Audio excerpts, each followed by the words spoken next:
Lokesh Kanakaraju direction లో రజనీకాంత్ నటించిన చిత్రం కూలీ. ఈ సినిమా ఎంతవరకు ఆకట్టుకుందో చూద్దాం. ఈ సినిమా స్టోరీ ఎలా ఉందంటే, వైజాగ్ పోర్ట్ లో సైమన్ అదే మన నాగార్జున పెద్ద డాన్గా చలామణి అవుతుంటాడు. ఇతని దగ్గర దయాల్ అదే సౌబిన్ సాహిర్ నమ్మకంగా పనిచేస్తుంటాడు. వీళ్ళకి ఎవరు ఎదురు తిరిగినా దయ లేకుండా చంపే రకం ఇతుంది.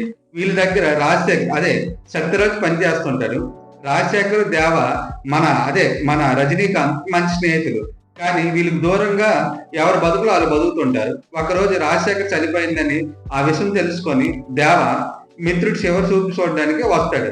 కానీ అక్కడ రాజశేఖర్ కూతురు అదే మన శృతిహాసని దేవాని ఇక్కడి నుండి వెళ్ళిపోమంటుంది. ఆమె ఎందుకు అలా అంటుంది? రాజశేఖర్ది సహజ మరణం కాదు, హత్యని దేవాకి తెలుస్తుంది. రాజశేఖర్కి ఎవరు హత్య చేశారు, వాళ్ళని ఎలా దేవ అంతం చేశాడు, దేవ గతంలో ఎలా ఉండేవాడు, కలిసి అదే ఉపేంద్ర దాహా అదే అమెరికన్ ఎవరు అనేది ఈ సినిమా కథ. ఈ సినిమా ఎలా ఉందంటే, రజనీకాంత్ మెయిన్ లీడ్లు, తెలుగులో నాగార్జున, కన్నడ నుంచి ఉపేంద్ర, హిందీ నుంచి అమెరికన్, మలయాళం నుంచి సౌబిన్ షాహిర్ ఇలా స్టార్ క్యాస్ట్ నటించడంతో ఈ సినిమాపై భారీ అంచనాలు పెరిగాయి. కానీ అంచనాలు అందుకోలేకపోయింది. సైమన్ పాత్రలో నాగార్జున, దహల్ పాత్రలో సౌబిన్ ఎంట్రీ సీన్లు బాగుంటాయి. ఆ తర్వాత దేవాగా రజనీకాంత్ ఎంట్రీ, ఆ తర్వాత ఓ పాట, కాసేపటి తన స్నేహితుడు చనిపోవడంతో ఇంటర్వెల్ దగ్గర వచ్చే ట్విస్ట్ తో ఫస్ట్ హాఫ్ అంతా పర్వాలేదు అనిపిస్తుంది. కానీ సెకండ్ హాఫ్ లో ఉపేంద్ర ఎంట్రీ, క్లైమాక్స్ కు దాహాగా వచ్చిన అమెరికన్ ఎంట్రీ పర్వాలేదు అనిపిస్తుంది. సెకండ్ హాఫ్ సాగదీత వల్ల కొంత మైనస్ అని చెప్పవచ్చు. సెకండ్ హాఫ్ ఫస్ట్ హాఫ్ కన్నా కొంత స్లో అయింది. ఈ సినిమాలో నటుల పెర్ఫార్మెన్స్ ఎలా ఉందంటే, దేవా పాత్రలో రజనీకాంత్ తన యాక్టింగ్ తో ఎప్పటిలాగే ఆకట్టుకున్నాడు.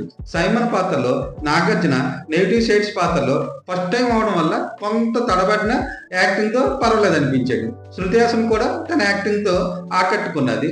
దయాల్ పాత్రలో సౌబిన్ షాహిర్ తన యాక్టింగ్ తో పాటు డాన్స్ తో ఎరగదీశాడని చెప్పాలి. ఈ సినిమాకు ఇతను పెద్ద ప్లస్ పాయింట్ అని చెప్పాలి. సత్యరాజ్, ఉపేంద్ర, అమెరికన్ తన పాత్ర తగ్గట్టు నటించారు. ఈ సినిమా దర్శకుడు లోకేష్ కనకరాజు స్క్రీన్ ప్లేతో బోరింగ్ గా అనిపించి ఈ సినిమాపై ఉన్న అంచనాలు అందుకోలేకపోయాడు. ఈ సినిమాకి పెద్ద ప్లస్ పాయింట్ మ్యూజిక్ అని చెప్పాలి. అనిరుద్ చాలా చక్కగా మ్యూజిక్ ఇచ్చాడు. సినిమా ఆటోగ్రఫీ చాలా బాగుంది. నిర్మాణ విలువలు బాగున్నాయి. ఎడిటింగ్, విఎఫ్ఎక్స్ పై ఇంకా దృష్టి పెట్టింటే బాగుండు.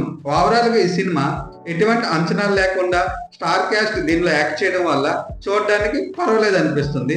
మన సినీ జాత్ర ఈ సినిమాకి ఇచ్చే రేటింగ్ 2.75 అవుట్ ఆఫ్ 5కి.